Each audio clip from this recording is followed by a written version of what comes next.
Hello, everyone. Well, I've been waiting and waiting and waiting, and it's finally here. Season 1 of Chilling Adventures of Sabrina. Now, I know.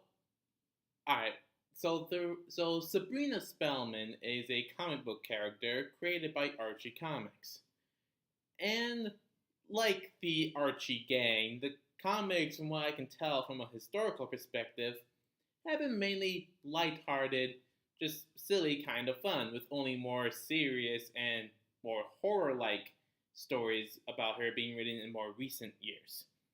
Now, there is a 90s sitcom show starring Melissa Joan Hart in the main role that I have seen and really enjoy.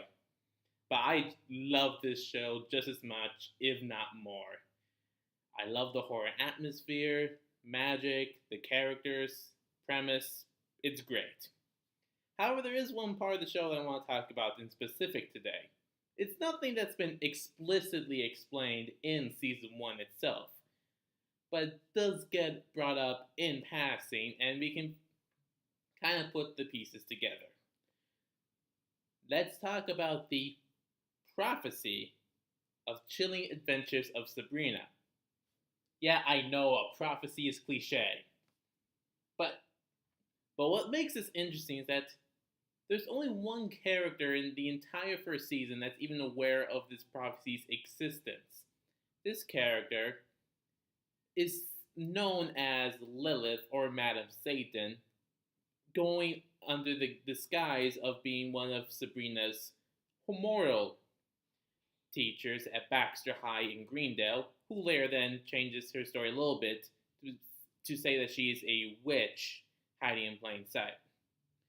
So this prophecy seems to include Sabrina ultimately giving herself to Lucifer, just like any other witch, by signing her name in the Book of the Beast, giving away full freedom for full power. Now, of course, at the beginning of the season, she does not want to sign her name in the Book of the Beast because she doesn't want to give away her total freedom just to get total power. But of course, in the finale, spoiler alert, I probably mentioned there are spoilers. In the finale, she really has no choice but to sign her name and to ultimately give in. Now, one thing you should know about Sabrina Spellman is that she's half witch, half mortal, her dad being a former high priest of the local coven, and her mother was a mortal woman. Now, a lot of the witches on the show sort of treat that fact as sort of a handicap for her. But it may be that she's actually more powerful because of it.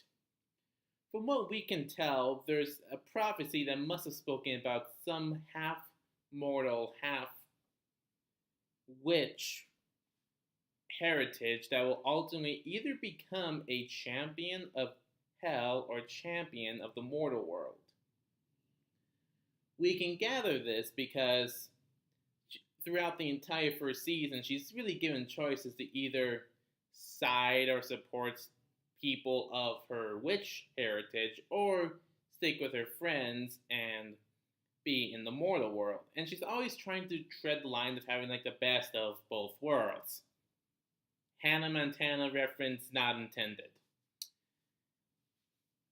So, and of course, Lilith in disguise, of course, ultimately helps Sabrina sign her name away to Lucifer in the Book of the Beast, which means that she now has the potential to achieve full power. In the season finale, she does a certain thing that, according to another witch, only 3 other witches before her have been able to do, and Sabrina ends up becoming the 4th, meaning that she is a witch of extreme power. And as she makes her final goodbye to her boyfriend Harvey in the finale, she says that she touched upon a darkness and she's afraid to let Harvey or her mortal friends be near her because what that could spell danger for them. So obviously, this attempt to get Sabrina to fully submit means that she has the potential of actually taking down Lucifer himself, but she doesn't know it. Her aunts don't know it. In fact, it's really just Lucifer and the one demon that knows of this prophecy's existence. So basically, what I'm saying is that the prophecy in Chilling Adventures of Sabrina, which is never explicitly explained, can be summarized as this. There is going to be a individual of both witch and mortal heritage that when the end times come, or when the time comes, not necessarily the apocalypse, but when the time comes, she'll either become a champion of hell and take the throne in hell next to Lucifer, or she'll become a champion of the mortal world and ultimately take down the Dark Lord himself. Yes, I know they never explicitly say what the prophecy is, but based on what we have seen so far, that's my best educated guess at what this so-called prophecy is. And as far as how this could influence Season 2 and other possible future seasons going forward, there have been multiple stories going on through the first season, and also new ones starting to pick up in the Season 1 finale that can probably shed more light on this. So, that's really all I have to say, just talking a little bit about the prophecy of Chilling Adventures of Sabrina.